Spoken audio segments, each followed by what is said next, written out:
સામાન્ય પ્રવાહ પ્રકરણ 1 સૂચકાંક પાર્ટ 3 એટલે ત્રીજો વિડિયો. અગાઉ આપણે બે વિડિયો જોયા છે. તો આજે આપણે વાત કરીશું સ્વાધ્યાય 1.1 દાખલા નંબર 3 ની, કે જેમાં રકમ આપણને આપેલી છે. દરેક વિદ્યાર્થી જોડે બુક અને કેલ્સી અવશ્ય જોડે રાખો. કીધું છે કે કોઈ એક શહેરના જથ્થાબંધ બજારમાં ઘઉં, ચોખા અને ખાંડના વાર્ષિક સરેરાશ ભાવ અંગે ની માહિતી નીચે મુજબ મળેલ છે.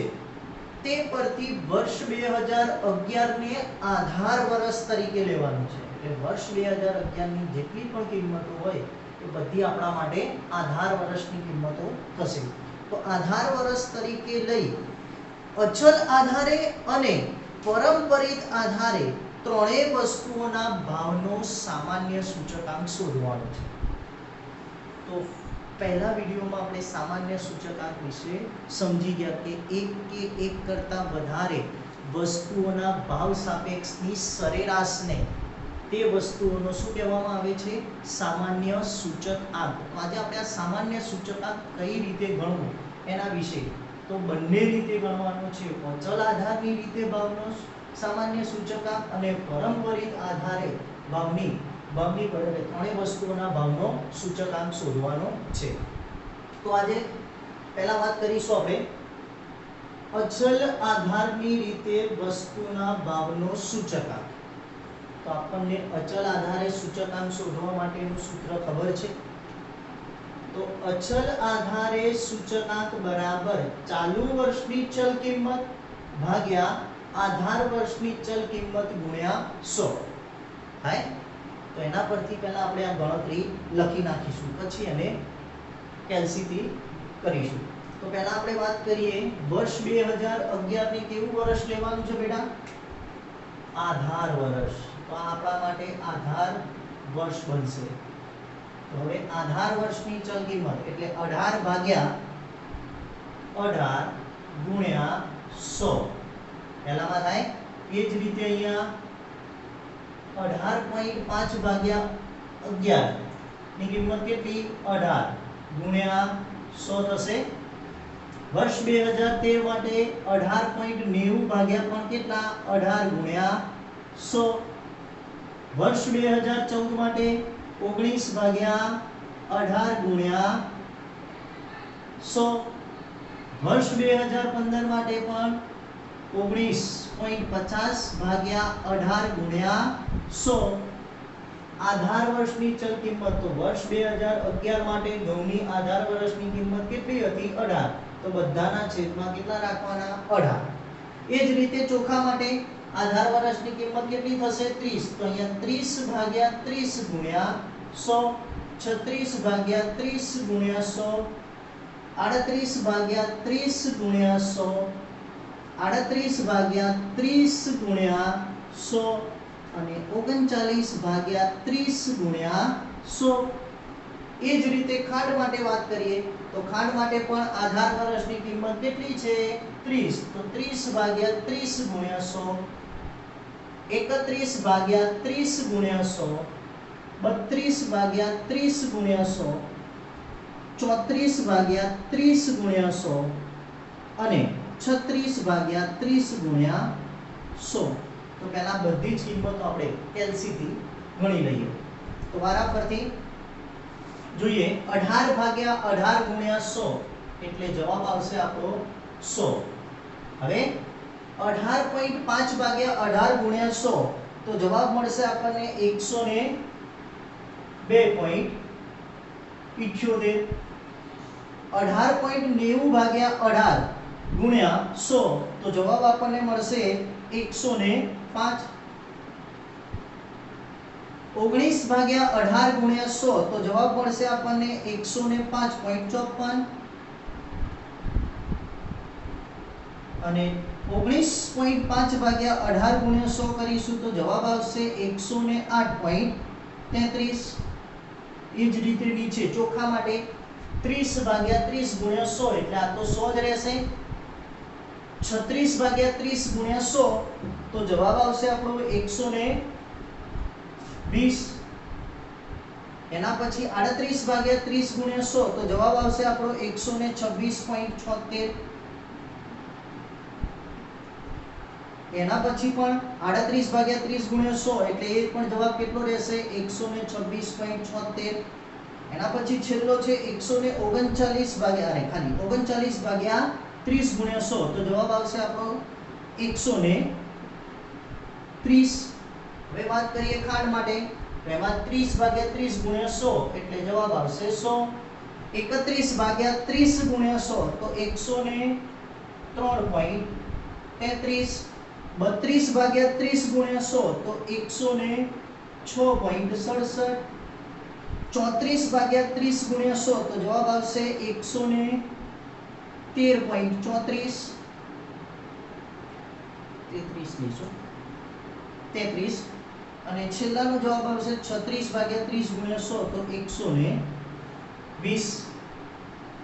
હવે આ જે જવાબ મળ્યો એનો આપણે શું લેવાનો છે સૌપ્રથમ સરવાળો. એટલે આ જે સૂચકાંક મળ્યો એનો આપણે સરવાળો કરી નાખવાનો. 1 2 3 કેટલા થયા 300. એના પછીનો જે સરવાળો છે 102.78 120 અને 103.33 તો ત્રણેયનો સરવાળો કેટલો મળશે આપણને 326.11. 105 પ્લસ 126.67 પ્લસ 106.67 તો જવાબ આવશે આપણો 138.34. એના પછી 105.34 126.67 113.33 ત્રણેયનો સરવાળો કરો તો કેટલો મળશે 345.56. અને છેલ્લે 108.33 પ્લસ 130 પ્લસ 120 તો એનો જવાબ મળશે 358.33. આ મળી ગયો આપણને સરવાળો. હવે સરવાળા પછી આપણે મળશે સામાન્ય સૂચકાંક એટલે અચલ આધારની રીતે વસ્તુઓના ભાવનો શું મળશે આપણને સામાન્ય સૂચકાંક. તો સામાન્ય સૂચકાંક શોધવા માટે સરવાળો ભાગ્યા 3 એટલે આ જે સરવાળો મળ્યો એને 3 વડે ભાગી નાખવાનો. કેમ 3 વડે તો આપણી જોડે 3 વસ્તુઓ છે માટે. જો અહીંયા 4 વસ્તુ હોય તો સરવાળાને કેટલા વડે ભાગવાના 4 વડે. તો જેટલી વસ્તુ આપી હોય એટલા વડે એને ભાગી નાખવાનું એટલે આપણા માટે સરેરાશ કહેવાય. શું કહેવાય સરેરાશ. તો આમ આપણે સામાન્ય સૂચકાંક શોધવા માટેનું સૂત્ર શું કીધું હતું કે સિગ્મા P1/P0 સિગ્મા P1/P0 ભાગ્યા n ગુણ્યા 100. આનો મતલબ કે દરેકનું અલગ અલગ સૂચકાંક શોધીને એને n વડે ભાગવામાં આવે છે. તો અહીંયા આપણે બધાના અલગ અલગ સૂચકાંક શોધી અને n વડે શું કરી નાખ્યા ભાગી નાખ્યા. n એટલે આપણા માટે કુલ વસ્તુઓની સંખ્યા. તો જોઈએ 300 ભાગ્યા 3 પહેલા કરવાના છે 300 ભાગ્યા 3 તો જવાબ આવશે 100. 326 ભાગ્યા 11 અને 326.11 ભાગ્યા 3 તો જવાબ મળશે આપણને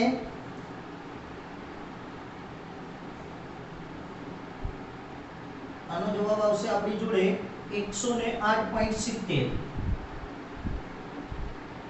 108.70. એના પછી જવાબ આવશે આપણો 338.34 ભાગ્યા 3.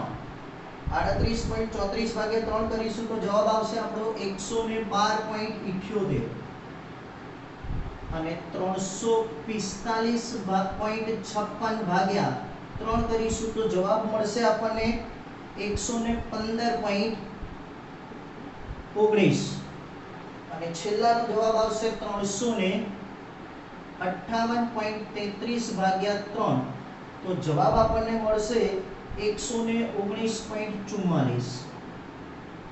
તો આ રીતે અચલ આધારની રીતે સામાન્ય સૂચકાંક મેળવવામાં આવે છે.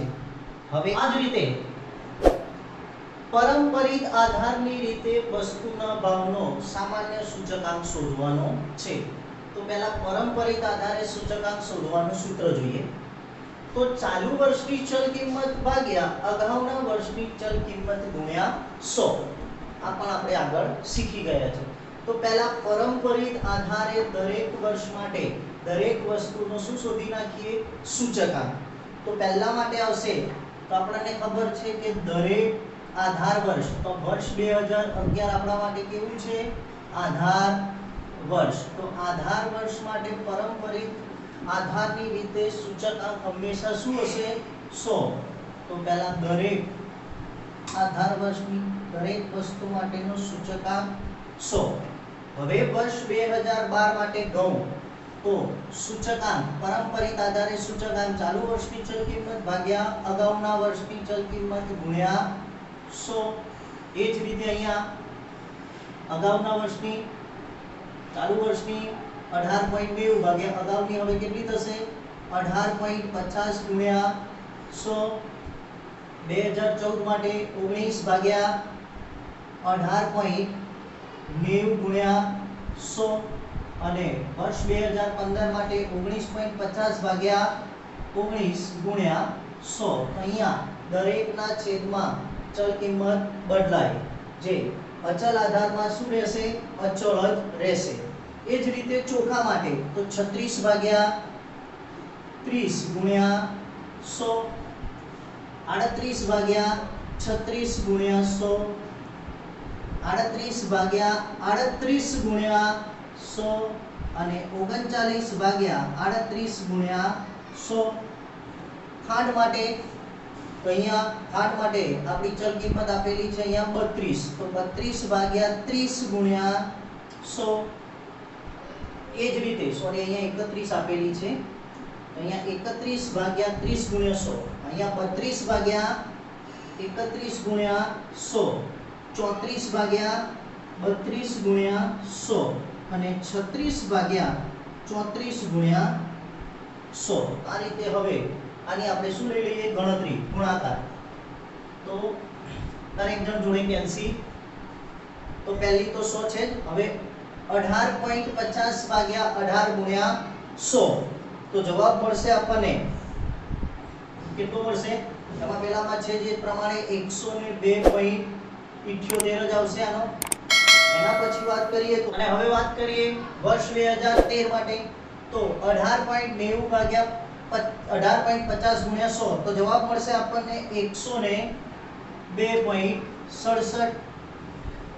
વર્ષ 2014 માટે જવાબ મળશે આપણને 100.53. વર્ષ 2015 માટે જવાબ મળશે આપણને 102.63. એ જ રીતે ચોખા માટે વાત કરીએ તો 36 ભાગ્યા 30 ગુણ્યા 100, તો જવાબ આવશે આપણો 120. 38 ભાગ્યા 36 ગુણ્યા 100, તો જવાબ આવશે 105.5. 105.56. 38 ભાગ્યા 38 ગુણ્યા 100 એટલે જવાબ આવશે 100. 39 ભાગ્યા 38 ગુણ્યા 100 કરીશું તો જવાબ મળશે આપણને 102.63. ખાંડ માટે 31 ભાગ્યા 30 ગુણ્યા 100, તો જવાબ આવશે આપણો 103.33. 32 ભાગ્યા 31 ગુણ્યા 100, તો જવાબ મળશે આપણને 103.23.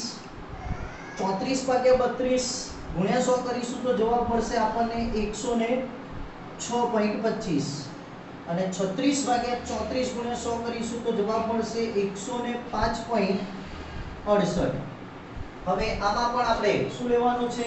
દરેક વર્ષનો સરવાળો. સરવાળો એટલે જે સૂચકાંક મળ્યો પરંપરિત આધારે એનો સરવાળો લેવાનો. તો 100 + 100 + 100 એટલે અહીંયા જવાબ આવશે 300. સરવાળો કરવાનો 102.78 + 120 + 103.33, તો આનો પણ જવાબ સેમ જ આવશે 326.11. આનો જવાબ બદલાશે 102.78 + 105.56 + 103.23, તો જવાબ મળશે આપણને 310.9. એના પછી વર્ષ 2014 માટે 100.53 પ્લસ 100 પ્લસ 106.25 તો જવાબ મળશે આપણને 306.78. વર્ષ 2015 માટે 102.63 પ્લસ 102.63 પ્લસ 105.78 તો જવાબ આવશે આપણો 311.14. હવે આપણે શોધીશું પારંપરિક આધારની રીતે સામાન્ય ભાવનો સામાન્ય સૂચકાંક. તો સામાન્ય સૂચકાંક બરાબર સેમ આગળ જોયું એ જ પ્રમાણે સરવાળો ભાગ્યા 3. તો આ જે સરવાળો મળ્યો હોય એના ભાગ્યા આપણે શું કરવાનું છે 3. તો 300 ભાગ્યા 3 તો જવાબ આવશે 100. 326 ભાગ્યા 11 326.11 ભાગ્યા 3 તો જવાબ આવશે આપણો આમાં છે એ જ પ્રમાણે 108.70.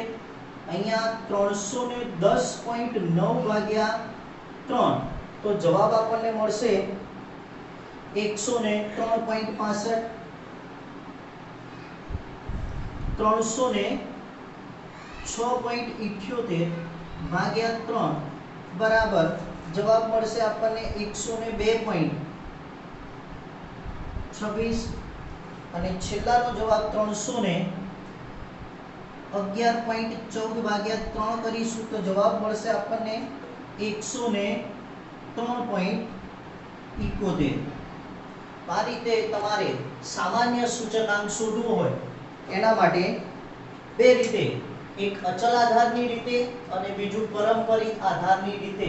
સામાન્ય સૂચકાંક એટલે જેટલી પણ વસ્તુ આપી હોય એ દરેક વસ્તુઓના સૂચકાંકની સરેરાશ. સૂચકાંકની શું થશે સરેરાશ એટલે સામાન્ય સૂચકાંક.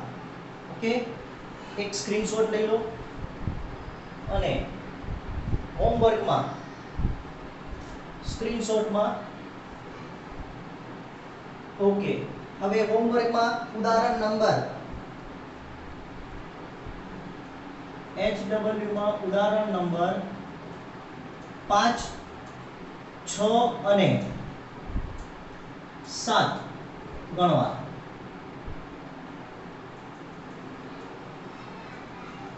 ઉદાહરણમાં ઉદાહરણ નંબર 5, 6 અને 7. Okay, thank you.